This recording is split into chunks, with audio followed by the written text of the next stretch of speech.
Olá, tudo bem? Prazer imenso estar aqui com vocês novamente para podermos meditar um pouco mais da palavra do nosso Deus.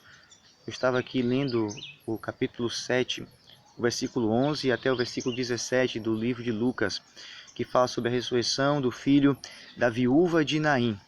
Só que antes, no capítulo 7, versículo 1 até o versículo 10, nos conta uma história que aconteceu em Cafarnaum, que fala sobre a cura do servo de um centurião. Cafarnaum ficava aproximadamente 50 quilômetros de Naim, de acordo com as nossas pesquisas. E nós também pesquisamos que um homem, né, provavelmente para percorrer 50 quilômetros, ele de tempo aproximadamente de 6 a 8 horas caminhando para poder percorrer essa quilometragem.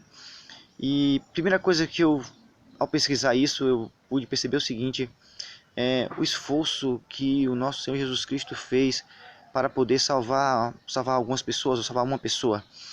Caminhar 50 quilômetros, 6 horas, para poder levar a salvação para uma pessoa. E eu fico imaginando assim, né?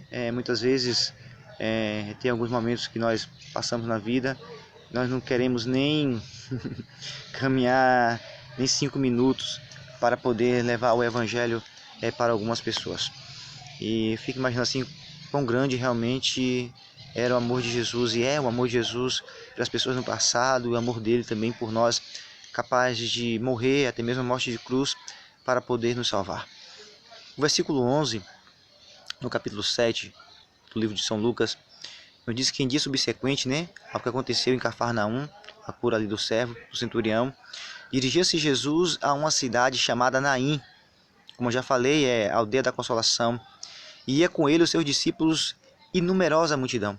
Aonde Jesus ia, a multidão de pessoas o seguia, porque via em Jesus algo diferente. Via em Jesus, nas palavras de Jesus, nos gestos de Jesus, realmente o amor de Deus. E as multidões o seguiam.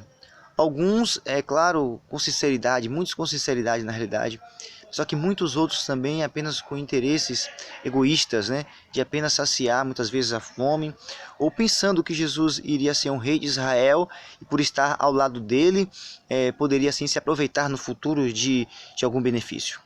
O versículo 12 diz que, como se aproximasse da porta da cidade, eis que saía o enterro do filho único de uma viúva, e grande multidão da cidade ia com ela. Nós podemos perceber aqui, né, que existia uma multidão ao lado de Jesus, existia uma multidão ao lado daquela mulher. Provavelmente essa mulher era uma mulher querida, né? Pois no enterro do seu filho muitas pessoas ali estavam para poder confortá-la. E as multidões ali se encontraram. Geralmente as cidades nos tempos bíblicos eram as cidades que eram cercadas por muros por causa dos seus inimigos. Existia um grande portão. E geralmente o cemitério ele era fora da cidade, né?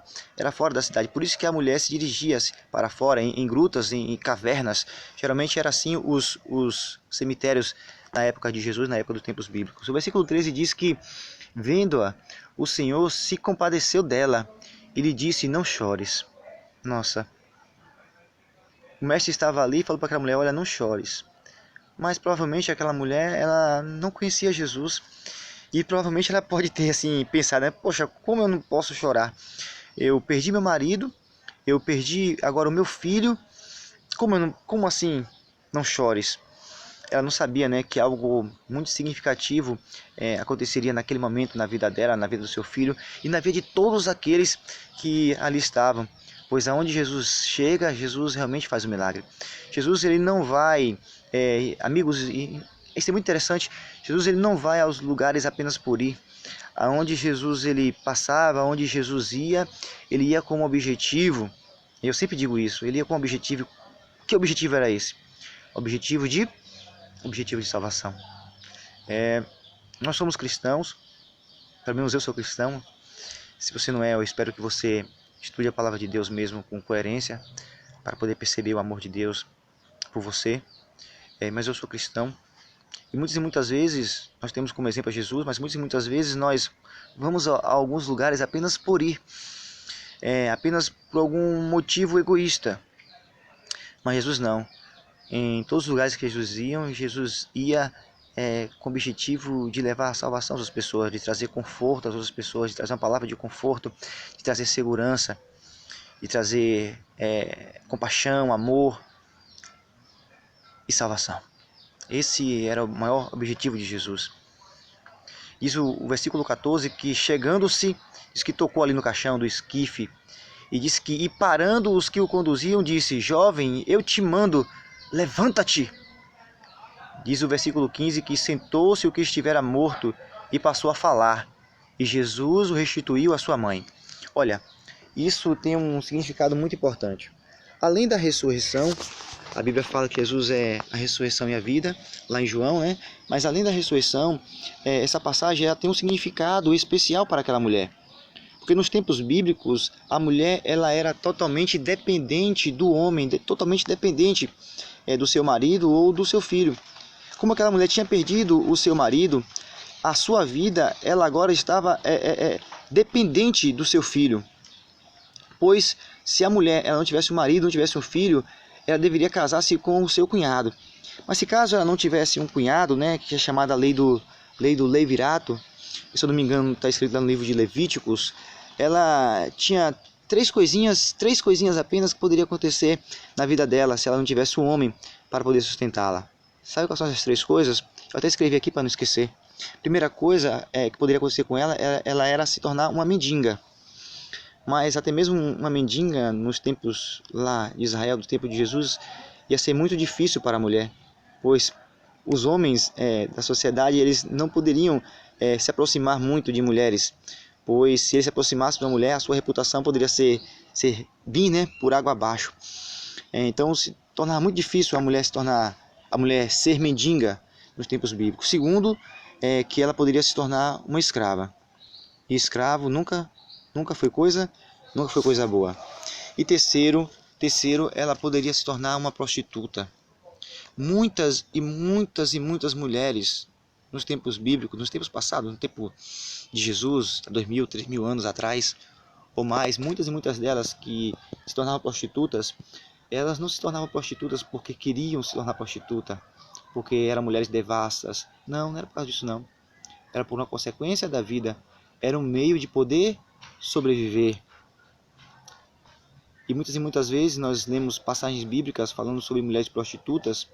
Muitas e muitas hoje mulheres também por aí afora que são prostitutas. Muitas vezes elas são mal vistas, né, pela sociedade, são discriminadas. Mas muitas e muitas delas não se tornaram prostitutas por querer, por prazer.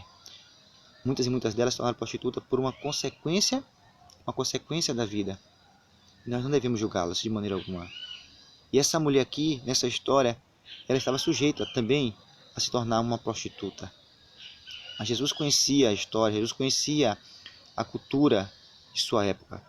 Então Jesus veio e mudou a história daquela mulher, ressuscitando o seu filho para que ela não pudesse passar por tal situação. E o que nós podemos aplicar para a nossa vida hoje, independente dos problemas que você já passou, independente da situação que você vive, se você é um criminoso, se você é uma prostituta, sabe de uma coisa?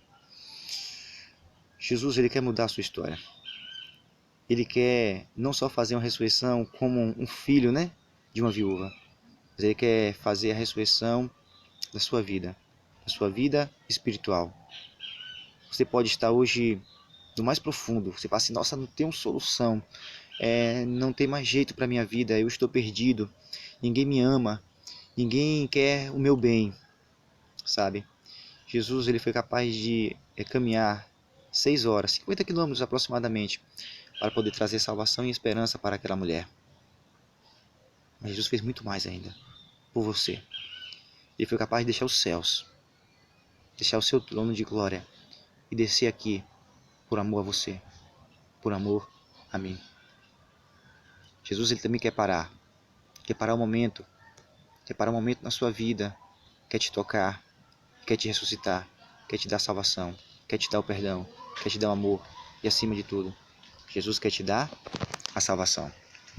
Que neste momento o Espírito Santo de Deus possa tocar na sua vida, você possa refletir no amor de Deus por você, E saiba de uma coisa, independente do que ocorreu na sua vida, Jesus ele te ama e quer te salvar.